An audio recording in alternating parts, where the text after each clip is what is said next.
All right. June 2016, so summer before the presidential election, that's when we first learned that the Democratic National Committee, Democratic Party, had been hacked. This was the first story that ran about it in the Washington Post, which also helpfully made clear, based on a forensic analysis that was done by a computer security firm, that it appeared that that hack of the Democratic Party was carried out by Russian government hackers.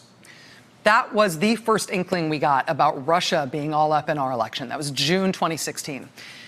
By the time the Democratic Convention started in late July 2016, Russia had started their first document dumps of stolen material that they'd taken from Democratic Party servers. And those document dumps caused the intended havoc. At their national convention to nominate the Democratic Party's presidential candidate, the Democratic Party also fired the chair of the National Party, right? Chaos in the party. Those leaks were specifically designed and curated to stoke maximum discontent and dissension among different factions of Democrats, so that convention wouldn't unify them, it wouldn't bring them together to mount a single energized effort for the general election. Desired effect achieved. Republicans, of course, were ecstatic about it. They loved it. And soon, Republican candidate Donald Trump was calling on national television for Russian hackers to please hack and steal Hillary Clinton's personal emails as well. We found out later in an indictment from Robert Mueller in the special counsel's office that, in fact, Russian military intelligence officers tried to do just that the very day that Donald Trump asked them to do it.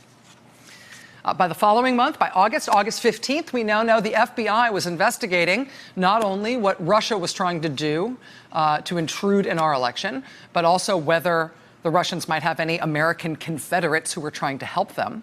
By August 15th, the Homeland Security Secretary, Jay Johnson, convened a conference call with all the top elections officials all over the country to give them all an in-person warning from the Secretary of Homeland Security about security risks to state election systems. He got on the phone with all the secretaries of state in the country to talk to them about Russia's aggression and apparent willingness to meddle in that particular election and what appeared to be their designs specifically on our election infrastructure in the states. Now, that call, Jay Johnson would later explain, didn't go all that well.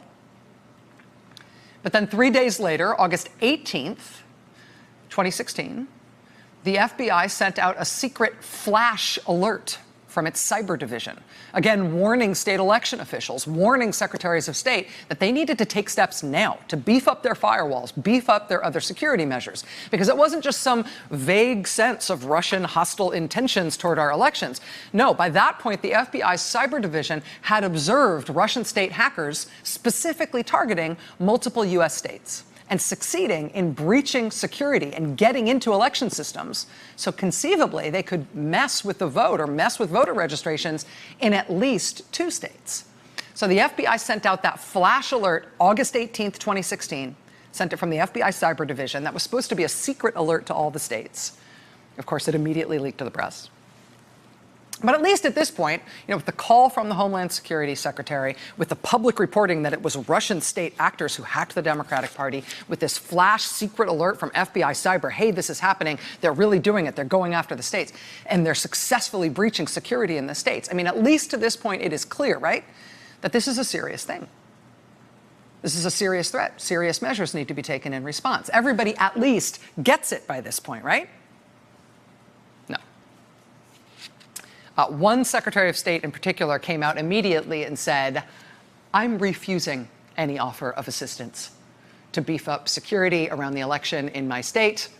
My election systems are fine. I don't want any help from the FBI. I don't want any help from the Homeland Security Department. No. I also refuse to accept these warnings, he said. Basically said this is all a liberal plot. This one Republican Secretary of State told the publication NextGov at the time, quote, the question remains whether the federal government will subvert the Constitution to achieve the goal of federalizing elections under this guise of security. He then told Politico.com, quote, it seems like it is just the D.C. media and the bureaucrats because of the DNC getting hacked. They now think our whole system is on the verge of disaster because some Russian's going to tap into the voting system. And that is just not, I mean, anything is possible, but it is not probable at all. Politico published that on the morning of August 28th, 2016. By lunchtime on August 28th, 2016, literally that same day, within hours of that Politico piece being published, a researcher at an American computer security firm called up the election officials in that guy's state to let officials know, just as a courtesy, that in case they weren't aware, their entire election system was completely open to the public and available without any hacking at all to any interested person who wanted to look at it or mess with it. This is a state where all of the voting is on one type of electronic voting machine with no paper record created at any point in the process. And all of those election systems, all of those elections machines, the whole system is all run out of a centralized election server. And what this computer security firm was calling to let them know, on the day that that state's Secretary of State was like, nah, this is ridiculous, we don't need your help. On the day he said that, this computer security firm calls to say, hey, basically, it's a little weird that you're the one Secretary of State in the whole country who's saying, no, I refuse any federal help, I don't need it. And it's ridiculous to think we'd ever be vulnerable to any hacking in my state, when his state literally had left its voting software and the voter registration information for millions of voters in that state wide open and available for anybody to take it on publicly facing computers. And if you didn't feel like just stealing the information, you could always leave it there and change it, mess with it a little, right? That'd make for a fun tabulating. It's just a remarkable piece of that moment in modern American history that we have all lived through now, right? This is the one state where the Secretary of State says he doesn't need no stinking help from no federales, right? And his state appears to be possibly the worst protected state in the whole country in terms of its voting system. Just a few weeks later, not long after that, this guy, talks to Politico and says, I don't need any help, we're fine. Computer security researcher was like, dude, your whole system is publicly facing. I can access all of it. A few weeks later, the elections happened. The Clinton campaign had actually thought they might win in that state. They didn't win, and in fact, they lost by more than they had thought possible in that state. They lost by more than 5 points. But Trump wins the election overall. Trump gets sworn in January. And in February, about a month after Trump's inauguration, February 2017, another computer security firm takes another poke at that one state's election systems online. And it turns out, in that one state, nothing's any better. Again, this was a computer security firm calling up the state with kind of a friendly heads up. Hey, I mean you no harm. I'm not doing this to hurt you, but you should know that you can still get all of the voter registration information for voters in your state off your website. It's still just sitting out there for anybody to take or change or mess with. That was February 2017. The following month, in March 2017, a professor at a local college in the state, actually the college where the election servers are held for the whole state, he called up the state as well and said, hey, not only is all our voter registration information available online, thanks to how we set up our system, we've also got people's social security numbers out there and exposed for anybody to grab. This doesn't seem good. So a local good government group sues the state in the summer of 2017. They're basically like, wow, given the ongoing and unusually severe problems here, we, A, want the state to fix this, and B, we'd like there to be a look at these centralized servers that run our state's elections. Somebody should take a look at these things so we can make sure that there hasn't already been a hostile infiltration. Hostile actors, either foreign or domestic, stealing or manipulating information about any voters or any voting data, given how poorly protected all of this information is and all of this infrastructure is in our state, given the fact that our Secretary of State rejected all expert federal help to come in and shore up security. Well, the state responded to that lawsuit a few months later by admitting that actually it wouldn't do anybody any help to look at the servers to see if anybody had hacked them or done anything bad. Because the state had just wiped them. They just wiped the servers. They erased everything. So there's nothing to look at now. That was this time last year. This time last year, despite what by then was pretty considerable concern in the state about what's going on with their election system, with their Secretary of State in particular, who stood alone in the country and saying, no, this isn't a problem. I don't want help. We're fine. Russians? Are you kidding? Election security? Ours is perfect. We don't need any help with that. I mean, the state kept officially insisting there was definitely nothing to worry about. This is all being overblown. Everything was fine. But stuff was Obviously weird. I mean, when primaries were held in that state in May of this year, that Good Government group, they re-upped their lawsuit because a whole bunch of weird stuff happened on primary day this year, including my favorite one from Mud Creek. On primary day in a county up in the northeastern part of that state, in a precinct called Mud Creek, the Secretary of State's website said on primary day in May that there were 276 registered voters in that Mud Creek precinct. On primary day, though, those 276 voters cast 670 votes. They're very high output voters. I mean, that's remarkably good voter turnout, right? That means 243% of the registered voters in that precinct turned out and voted that day. Mazel tov. I mean, so said the Secretary of State with his handy centralized voting system that he insists he needs no help with whatsoever because it is perfect, and anybody who tells him otherwise is a liberal who's just trying to steal stuff. So the primaries were in May. The summer rolls around. Mid-July, this past summer, July 2018, Robert Mueller and the special counsel's office indict a whole bunch of Russian military intelligence officers, remember, for their role in attacking the United States during the 2016 presidential election to try and elect Donald Trump. And on page 26 of that indictment of all those GRU officers, this one somewhat troubled U.S. state, I mean, it's a great state, it's a growing state, it's a vibrant state, but it does have this problem when it comes to election security and the people who are in charge of it in their state who seem to be neglecting that very badly. On page 26 of this indictment from Mueller and the special counsel's office, this one state with all of this trouble in terms of its election security and its election systems, they get an unexpected little turn in the spotlight. When Robert Mueller and his prosecutors spell out new news we hadn't had before about what exactly Russian military intelligence officers were doing in the immediate lead up to voting day 2016. Quoting from the indictment. On or about October 28th, 2016, Kovalev and his co-conspirators visited the websites of certain counties in Georgia, Iowa, and Florida to identify vulnerabilities.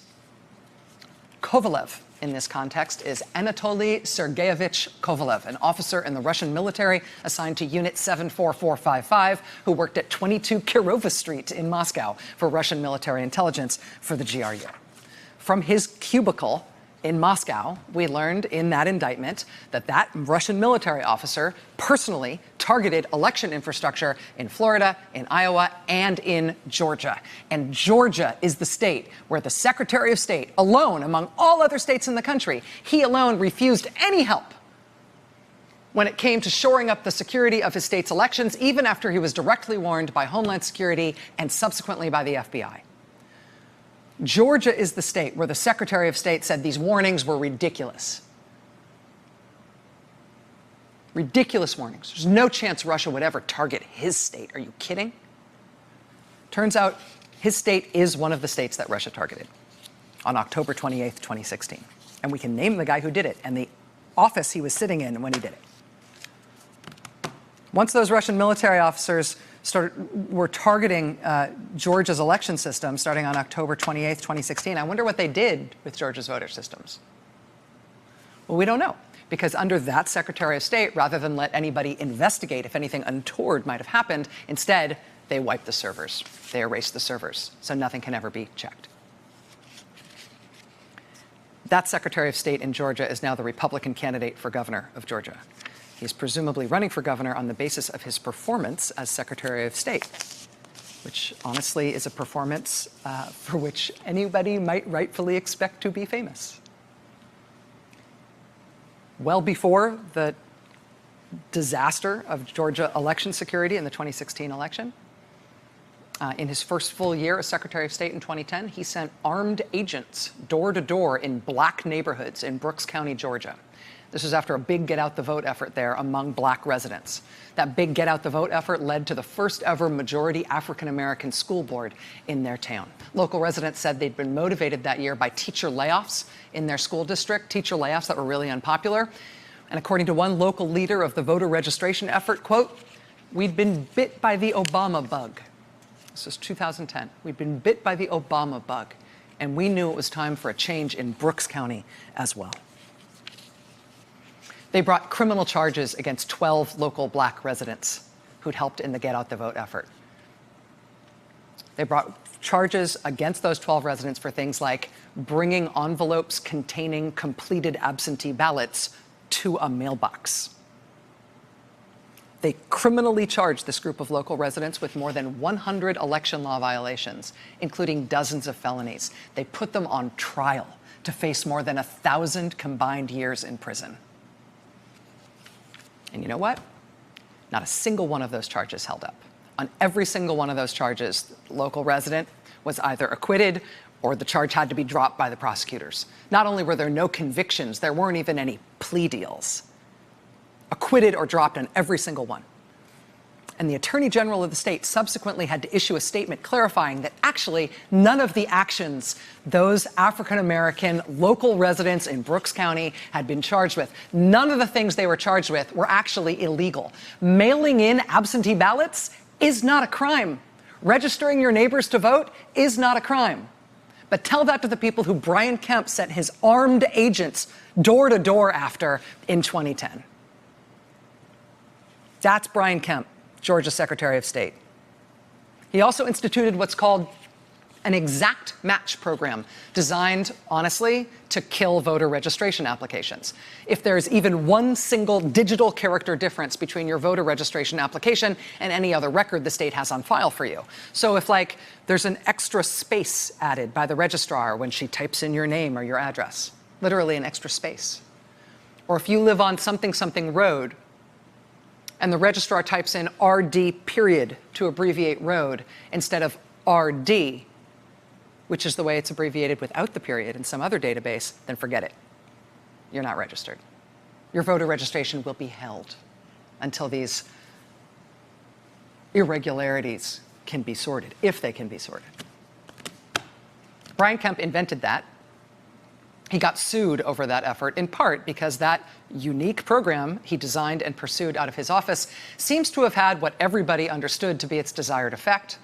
In the initial iteration of that program, which he came up with, 76% of the voter registration applications that got snagged by that new program Brian Kemp invented, 76% of them were from Georgia voters who were Black, Latino, or Asian. So civil rights groups sued him over that policy in 2016. In the end, he agreed to end the policy and settle with them. They thought that it was over and that would lead to reforms. Nope. Instead, Brian Kemp got the Republican-controlled Georgia legislature to pass a new law which codified that policy that he had just been sued over, so he could put the new policy into effect under a different statutory framework. And under the new iteration of that policy, it appears to be even more racially targeted. Under the old version of the law, the registrations he was snagging with this policy, again, were 76% Black, Latino, or Asian. Under the new iteration of the law, it's 80% Black, Latino, or Asian. See, he's getting better at this. Meanwhile, the Associated Press this week revealed under the new iteration of this policy for Brian Kemp, his office is sitting on over 50,000 applications for voter registrations that he has set aside because of the new iteration of this exact match program that he invented, where you don't count as registered if there's an extra space somewhere or there's a period missing or a hyphen missing or somebody misspelled your name by one letter. More than 50,000. As we reported at this time last night, the same civil rights group that sued Brian Kemp over the last iteration of this policy have now filed another lawsuit against him to try to basically free those voter registrations and get him to stop doing this. But here's the question. In the state of Georgia, election systems are not like a normal level of screwed up. Georgia elections under Brian Kemp specifically have become special, very special in their big problems. That would be a big enough problem for the state if Brian Kemp was just running this year to stay on for another glorious term as Secretary of State in Georgia, running the state's election infrastructure. But instead, he is both running the state's election infrastructure, administering this year's elections, running this year's voter registration process as Secretary of State, and simultaneously, he is running as the Republican Party's candidate for governor in the same election. Imagine you're Stacey Abrams. How do you run against a guy who's holding that kind of power in this process? How do you run to win, right? How do you run against a guy when he is serving both as your competitor at the top of the ticket in the election, and he is serving as the umpire who has very specific, very aggressive, very apparently racially inflected ideas about who gets to vote in his state and how the votes are handled and counted and who takes care to make sure the system is secure. His competitor in the governor's race this year is the former Democratic leader in the Georgia state legislature. Very effective Georgia leader named Stacey Abrams. She's a graduate of the great Spelman College. She's an incredibly effective speaker and organizer. She's the founder of a voting rights organization that made it its mission to register minority voters all over the state of Georgia. And you know what? You need powerful organizations to try to do that work in Georgia because, boy, are the headwinds strong. Stacey Abrams is now calling for Brian Kemp to step down from his job as Secretary of State ahead of next month's election, in which he himself is at the top of the ticket. That demand from Abrams comes as we're waiting to find out if Kemp's office will be subject to a restraining order on the basis of this new federal lawsuit that's just been filed against what he is doing with these tens of thousands of mostly black voter registrations that he is not letting go. How do you fight in that sort of a context? And more importantly, how do you fight to win in that kind of a context? Stacey Abrams joins us live for the interview next. Hey there, I'm Chris Hayes from MSNBC. Thanks for watching MSNBC on YouTube. If you want to keep up to date with the videos we're putting out, you can click subscribe just below me or click over on this list to see lots of other great videos.